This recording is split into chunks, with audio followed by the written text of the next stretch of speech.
Contrairement au présage, Naftali Bennett ne s'effondre pas et n'est absolument pas abandonné par tout le public israélien.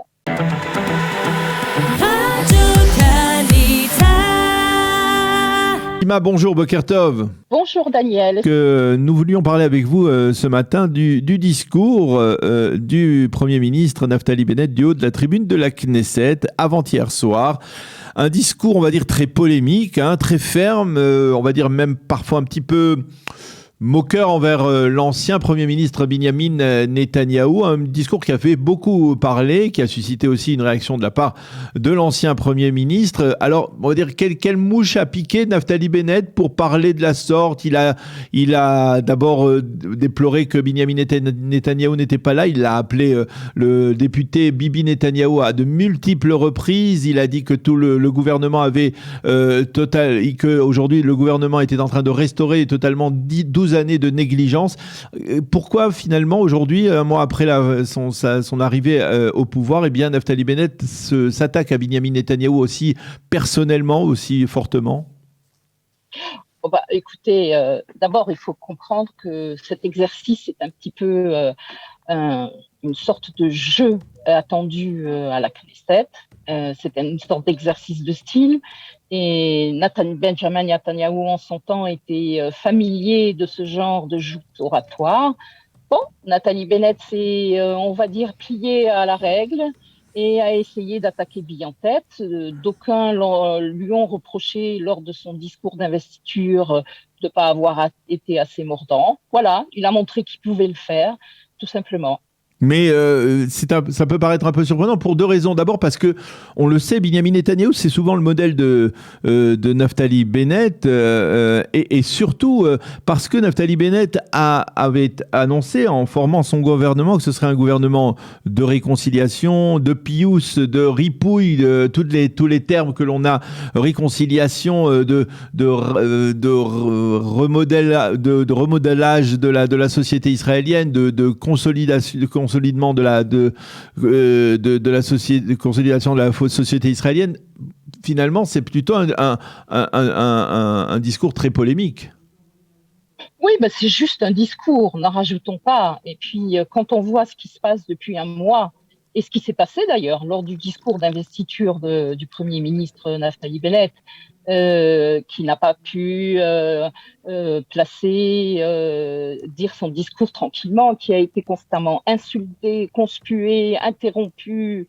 Il faut qu'il montre aussi qu'il sait jouer ce jeu-là. Ça ne veut pas dire que dans les faits, le gouvernement et les membres de la coalition à la Knesset n'essayent pas effectivement d'arrondir les angles, de trouver des moyens de concilier les positions des uns et des autres. La vérité, c'est qu'il faut bien dire que l'opposition prend, on va dire, au pied de la lettre le mot opposition et ne se résout à rien, tout simplement, et bloque le fonctionnement de tout ce qui se passe à la Knesset, en essayant d'empêcher justement que quoi que ce soit se passe. Donc, à un moment donné, il faut bien leur montrer qu'à la coalition et à la coalition, que le gouvernement est en place, qu'il est sûrement là pour rester un certain temps. Et l'opposition, comme toutes les oppositions parlementaires dans le monde et dans les démocraties dans le monde, doit se résoudre à jouer son rôle, qui est certes de s'opposer en termes de contenu, par exemple aux mesures que voudrait faire passer le gouvernement, mais ça n'est pas de s'opposer pour s'opposer, quitte à mettre en jeu des choses absolument fondamentales dans la sécurité, par exemple, de l'État d'Israël ou dans son identité, comme on l'a vu ce qui s'est passé ces dernières semaines. Alors, est-ce que vous ne pensez pas que c'est peut-être une réaction de Naftali Bennett au sondage qui a été diffusé le soir même par la chaîne 12 de la télévision israélienne, qui montrait bien que Naftali Bennett, un mois après s'être installé dans le fauteuil de Premier ministre, n'était toujours pas très populaire dans l'opinion publique, puisque le sondage de la chaîne 12 a révélé que Binyamin Netanyahou était considéré à nouveau par 40% de la population comme le plus apte à remplir les fonctions de Premier ministre. Derrière lui, Yair Lapid avec 24% et on va dire loin derrière, Naftali Bennett avec 14 petits pourcents. Finalement, est-ce que c'est pour essayer de se donner une envergure de Premier ministre qu'il a agi comme ça? Écoutez, si je me souviens bien, dans le déroulement chronologique des faits, le discours du Premier ministre Naftali Bennett à la Knesset a eu lieu avant la diffusion du sondage. Donc, on ne peut pas dire franchement que ce soit une réaction. Maintenant, si vous voulez qu'on parle du sondage, effectivement, parlons-en. Mon Dieu, comparé à tout ce qu'on nous avait prédit, que tous les électeurs de Naftali Bennett le quittaient, que tout le monde était déçu, qu'il allait s'effondrer, qu'il n'avait absolument aucune base. Bon, on ne peut pas dire qu'en soi, ce sondage soit si mauvais que ça. Il montre même une légère hausse en termes de pourcentage. En termes pour le parti Yamina, c'est cela, oui, effectivement, en termes pour Yamina, 8 mandats au lieu de 7. D'accord. Maintenant, Benjamin Netanyahou a été Premier ministre pendant 12 ans. Bon, effectivement, il a une assise dans la société israélienne, auprès du public israélien. Les choses ne vont pas forcément changer du jour au lendemain. Maintenant, si vous voyez un autre aspect du sondage, qui est celui qui a mesuré la satisfaction des personnes interrogées par rapport à la politique qui est en train d'être menée, eh bien, mon Dieu, ça n'est pas si mauvais que ça. C'est moitié-moitié. D'accord. Pour ce qui est du traitement aussi de la crise du corona, ça n'est pas si mauvais non plus, puisque le gouvernement a une majorité dans ce domaine-là, remporte un indice de satisfaction majoritaire. Donc bon, c'est un mois, cela fait un mois d'exercice. Voyons les choses, comment elles vont se dérouler, si les tendances vont se confirmer. En tout cas, contrairement au présage, Naftali Bennett ne s'effondre pas et n'est absolument pas abandonné par tout le public israélien. Ce n'est pas la réalité, en tout cas, de ce sondage à l'instant T. Un sondage, mesure toujours les choses au moment où les personnes sont mais c'est tout de même un petit peu problématique, n'est-ce pas, d'être Premier ministre avec si peu de pourcentage de soutien, une cote de popularité qui est, il faut bien l'avouer, très très basse. Écoutez, c'est un petit peu le jeu de l'opposition depuis le démarrage de ce gouvernement, de dire il n'est pas légitime, il est peut-être légal, mais il n'est pas légitime, personne ne le reconnaît, personne ne le soutient. Bon, c'est un jeu qui est assez malsain. Nous sommes dans un régime parlementaire. Il faut bien comprendre, nous ne sommes pas dans un régime majoritaire, un régime parlementaire de coalition. Et il faut 61 députés qui soutiennent l'un d'entre eux pour former une coalition et gouverner ce pays. Et c'est ce qui a été fait. On ne va pas remettre tous les 4 matins en question la formation de ce gouvernement. Ce qui est important, c'est ce qu'il fait. D'accord ? Donc, c'est les actes qu'il produit. Le public jugera en fonction de ce que le gouvernement peut réaliser. Et il le décidera au moment où auront lieu des élections.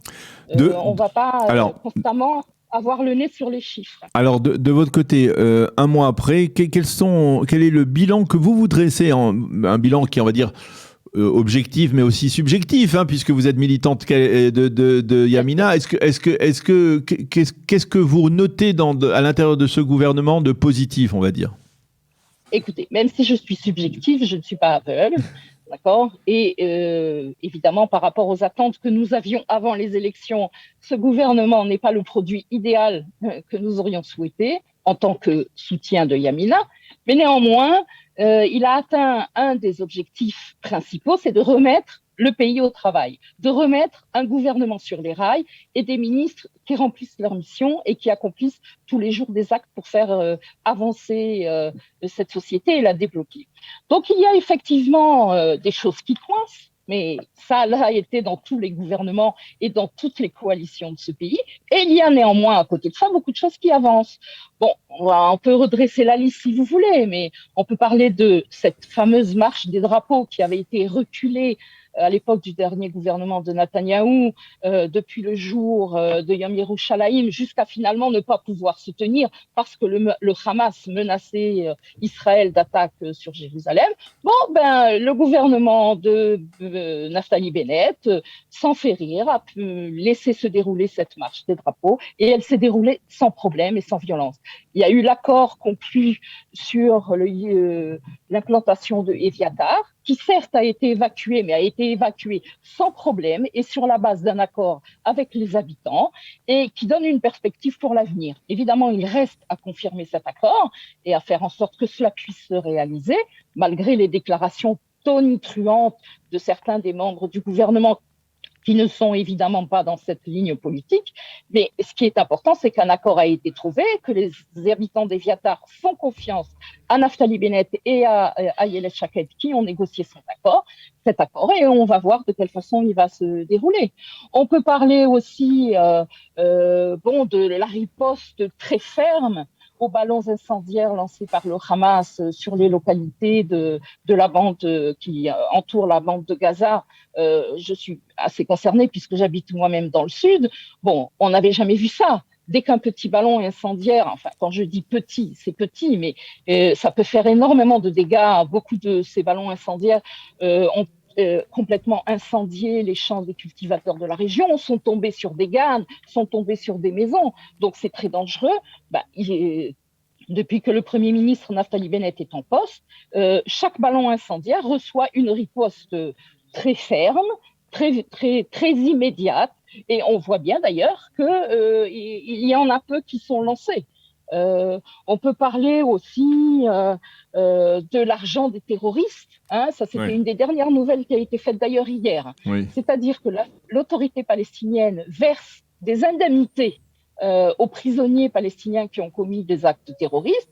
Eh bien, Naftali Bennett a décidé d'appliquer la loi qui existe, mais qui a rarement été appliquée, sauf lorsque lui-même était ministre de la Défense, et de retenir sur les taxes qui sont normalement reversées à l'autorité palestinienne sur les transactions commerciales, eh bien de retenir les sommes qui sont versées au prorata des sommes qui sont versées aux terroristes. Donc voilà, ce sont quand même, on peut pas dire que ce sont des mesures de gauche, tout cela. Ce sont des mesures fermement de droite. Et malgré tout, malgré certaines oppositions, malgré des remue-ménages même au sein du gouvernement, Naftali Bennett et Ayelet Shaked réussissent à faire avancer leur politique. Alors, eh bien, voilà, on va terminer là-dessus. On aura l'occasion certainement de se reparler et on va terminer donc sur. Me permettre, très rapidement, 30 secondes parce que. Rapidement. Je voudrais juste noter, vous rappelez, vous avez certainement été touché, comme moi, par ce qui s'est passé avant-hier à la Knesset, par le discours de Shirley Pito. Voilà une des avancées aussi de ce gouvernement, et en tout cas de la liste Yamina, d'avoir permis à une femme sourde de pouvoir accéder à la Knesset pour faire avancer la cause de 2 millions de personnes dans ce pays qui sont... eh bien voilà, on va terminer effectivement, Mylène, sur un point qui fait bien entendu du consensus. Merci beaucoup Mylène Sima d'avoir été avec nous ce matin. Bonne journée, à bientôt. Je vous en prie, merci beaucoup Daniel.